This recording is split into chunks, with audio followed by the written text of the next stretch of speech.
नमस्कार, बहुत स्वागत है आपका। आप देख रहे हैं ग्रैंड धर्मास सन्मार्ग। आषाढ़ मास की अमावस्या को पितृ अमावस्या भी कहते हैं। पितृदेवों के आत्मा को शांति के लिए, उनको मोक्ष प्रदान करने के लिए या कुंडली के पितृ दोष को समाप्त करने के लिए अमावस्या तिथि सर्वश्रेष्ठ मानी गई है। तो पितृ दोष से मुक्ति पाने के बहुत सारे प्रयोग होते हैं, लेकिन इस पितृ अमावस्या के दिन अगर विशेष प्रयोग किए जाएं तो जीवन की मुश्किलें भी समाप्त होती है। तो इस बार आषाढ़ माह की अमावस्या बहुत ही शुभ संयोग में आई है। डिस्क्रिप्शन में विस्तार से देंगे, बताया जाएगा अमावस्या तिथि के बारे में, टाइम टेबल। लेकिन उसके पहले एक और बात, इस दिन अगर कुछ विशेष प्रयोग किए जाएं तो जीवन की बहुत सारी मुश्किलें समाप्त हो जाती है। धार्मिक मान्यताओं की माने तो इस दिन व्रत रखने से, चंद्रदेव की पूजा करने से सौभाग्य और समृद्धि में वृद्धि होती है और पवित्र नदी सरोवर में स्नान करने का ज़्यादा महत्व है। अगर आप घर में नहाते हैं तो नहाने के पानी में गंगा जल डालकर नहाएं तो उत्तम होगा। तो इस बार की अमावस्या खास है। पितृदेवों की पूजा जरूर करें, उनका आशीर्वाद हमेशा आपके घर के ऊपर बना रहेगा और श्राद्ध कर्म करने के लिए अमावस्या तिथि सबसे सर्वोत्तम होती है। इसलिए इस अमावस्या के दिन उपवास कर पितरों का तर्पण जरूर करें ताकि इन दोषों से मुक्ति मिल जाए। हालांकि पीपल के पेड़ का भी महत्व है पूजा करने का। अब पीपल की पेड़ की पूजा आप इस दिन जरूर करें। तो पीपल के पेड़ की पूजा करेंगे कैसे?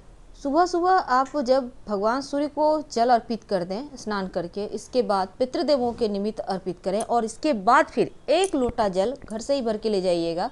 जल ले लें, जल में 1 चुटकी चावल यानी अक्षत, जो टूटा हुआ ना हो ऐसा चावल आप ले लें, कम से कम 5 दाना उसको ले लें। काला तिल 1 चुटकी उसमें डाल दें, थोड़ी सी मीठी वस्तु, और आपके लिए अगर संभव हो तो कच्चा दूध 2-4 बूंद डाल लें उसी लोटे में और लेकर चले जाएं पीपल के नीचे। आप इसको अर्पित कर दें। अर्पित करने के बाद प्रार्थना करें मुश्किलों को समाप्त करने के लिए।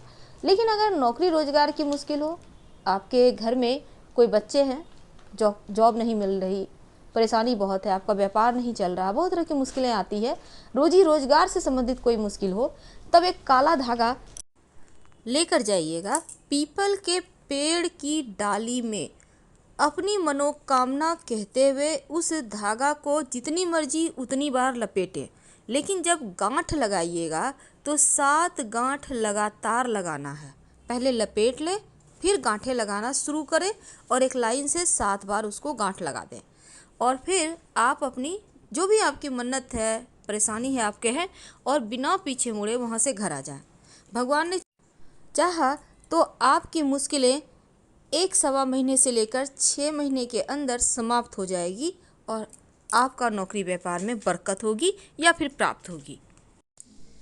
सबसे छोटा और सिंपल प्रयोग जो पितृदेवों को प्रसन्न करने के लिए आप करेंगे, इस अमावस्या तिथि पर अपने घर के छत पर या घर के मुख्य दरवाजे के बाहर या फिर आप बालकनी में एक दीपक सरसों के तेल का जरूर जलाइए और उस तेल का जो दिया होगा वो मिट्टी का हो तो उत्तम, और इसकी लौ दक्षिण दिशा की तरफ होगी।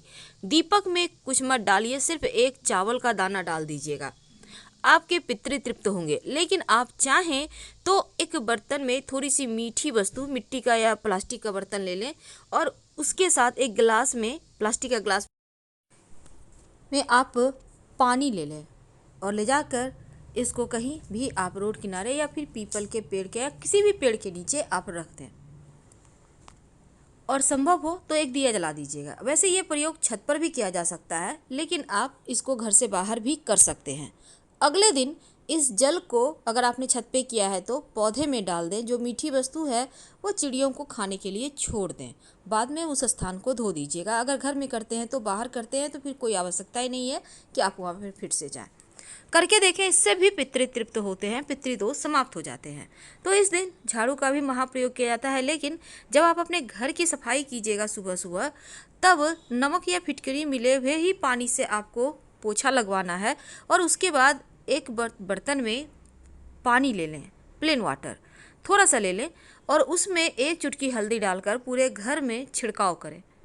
आपका गुरु बेहतर होगा, लक्ष्मी प्रसन्न होगी और जीवन की हर मुश्किलें समाप्त होगी, चाहे धन की हो, सम्मान की हो।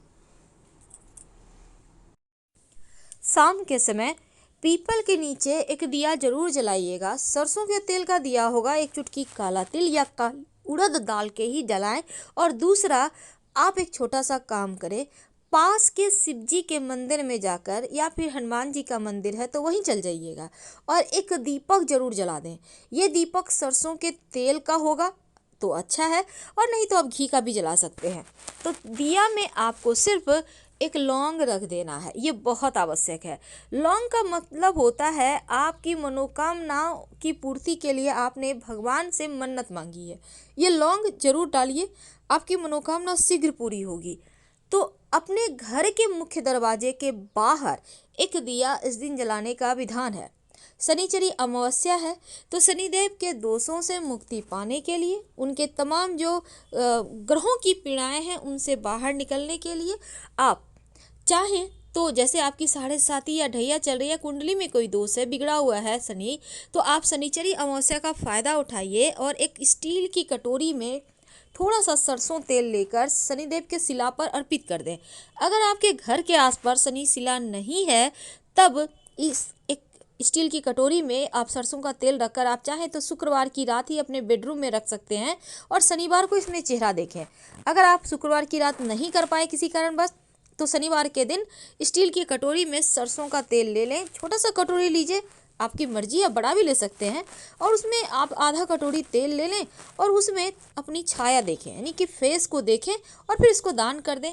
पास के मंदिर में रखा है तो जीवन की मुश्किलों से राहत मिलती है।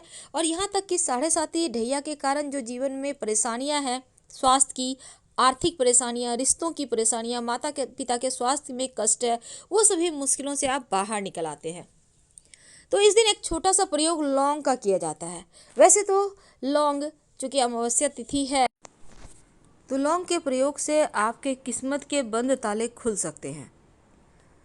तो इस दिन नींबू और लौंग का भी प्रयोग कर सकते हैं, या आप सिर्फ लौंग का भी कर सकते हैं।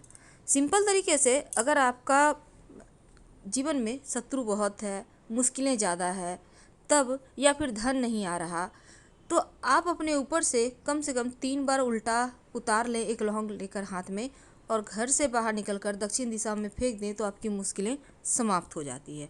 ये प्रयोग आप शाम के समय कीजिएगा, रात।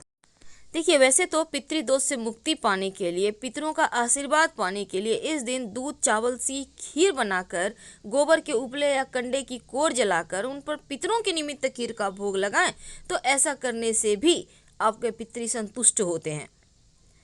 और इसके साथ ही अगर आप पितृदेवों को तर्पण करना चाहते हैं, तो 1 लोटा में जल भरकर उसमें गंगा जल, थोड़ा सा दूध, चावल के दाने और तिल डालकर दक्षिण दिशा की तरफ मुख करके पितरों का तर्पण करें, तो पितृ तृप्त हो जाते हैं। दिया जलाकर उसमें 2-4 दाने काली मिर्च डालकर जला दें, तो नकारात्मक ऊर्जाएं शांत हो जाएगी, मुश्किलें कम हो जाएगी। कभी कभी राहु भी परेशान करता है। अगर शत्रु विरोधी ज़्यादा परेशान करे, तो इस अमावस्या के दिन एक छोटा सा काम कीजिए। आप 40 दाने चावल, 38 दाने काली उड़द साबुत ले लें, एक नींबू ले लें, और पास में घर से बाहर निकल कर कहीं मिट्टी में गड्ढा करें, चावल और उड़द उसमें गड्ढा में डाल दें मिट्टी में, नींबू काट के उसमें निचोड़ दें और बचा हुआ नींबू भी उसी में डालकर मिट्टी कवर कर दें। शत्रु का नाम लेते रहें, आपके शत्रु विरोधी शांत हो जाएंगे, आपको कभी मुश्किल में नहीं डालेंगे, आपको परेशान नहीं करेंगे। ये प्रयोग अगर खास दिनों में किया जाए, लगातार 3 दिन करना है, तो इस अमावस्या तिथि को ये प्रयोग कर लें, फिर आगे 2 दिन और कर लीजिएगा, शनिवार शनिवार आपकी मुश्किलें समाप्त होगी, या अमावस्या कर लीजिएगा। तो इस तरह से ये प्रयोग करने से शत्रु विरोधी भी शांत रहते हैं और हर परेशानियों से आप बाहर निकल आते हैं, सुरक्षित रहते हैं। लेकिन घर से पुरानी झाड़ू अमावस्या तिथि को आप जरूर बाहर निकालें। कैसे निकालेंगे? देखिए, पूरे घर की सफाई करें सुबह सुबह, और घर से बाहर जब निकालेंगे ठक ठक करते हुए निकाल दें, और घर से बाहर निकाल कर कहीं साइड में डाल दें। तो अमावस्या तिथि के दिन झाड़ू आप जरूर निकालें। शनिवार के दिन भी घर से बाहर पुरानी झाड़ू निकाल सकते हैं, और भूल कर भी गुरुवार शुक्रवार को घर से बाहर झाड़ू मत फेंकिएगा। अब सोचेंगे कि गुरुवार शुक्रवार के दिन अमावस्या हो तो क्या करें। देखिए, गुरुवार शुक्रवार के दिन अमावस्या हो, आप चाहते हैं कि झाड़ू को नहीं फेंकना, आपके मन में है नहीं फेंकेंगे, तो मत फेंकिए। लेकिन हाँ, घर से बाहरते हुए झाड़ू ले आकर बाहर 3 बार ठक ठक जरूर कीजिएगा और फिर झाड़ू को अच्छे से साफ करके घर ले आइए। कभी भी टूटा फूटा हुआ झाड़ू इस्तेमाल मत कीजिएगा, इस बात का ध्यान रखें, नहीं तो परेशानियां बढ़ेगी, घर में संकट आएंगे। और अगर झाड़ू टूट टूट कर गिर रहा है तो तुरंत हटाएं या फिर अच्छी तरह से बांध दें, वरना आपका पैसे बर्बाद